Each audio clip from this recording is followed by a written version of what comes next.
Первую продукцию, произведенную Людмилой, это несколько десятков кусков мыла, приобрели друзья. Затем девушка дала рекламу в социальной сети, с этого и начались ее стабильные продажи. Они и убедили начинающую предпринимательницу в расширении своего бизнеса.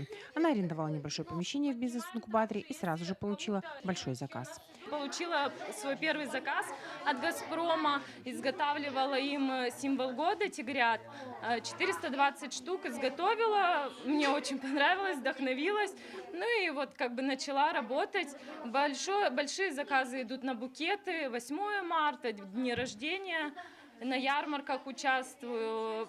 Плодами творчества нашей мастерицы можно только восторгаться. Витрины в ее павильоне заполнены мыльными зверюшками, цветами, пирожными и фруктами. Мастерица готова выполнить любые пожелания заказчиков. Они всегда сами выбирают и форму, и аромат, и цвет будущего мыла, и всевозможные добавки.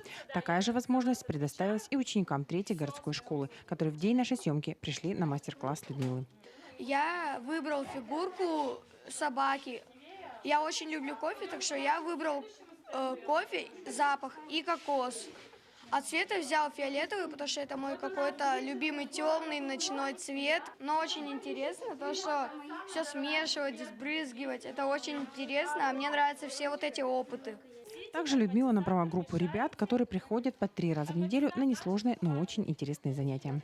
Сегодня девушка работает над большой партией мыла, которую она предоставит на благотворительную ярмарку в поддержку мобилизованным. Впереди и Новый год. Людмила потихоньку готовится и к этому празднику. Рассказывает, что и мыло будет ему соответствовать. Сейчас идет большой заказ у меня формы снеговик, снегурочка, Дед Мороз, апельсины, ну все, что вот в духе Нового года, все это к нам придет, все потом я пущу в продажу.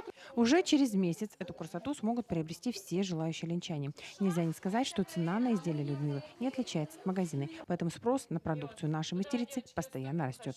Светлана Болеева, Александр Ильчук, Ленск.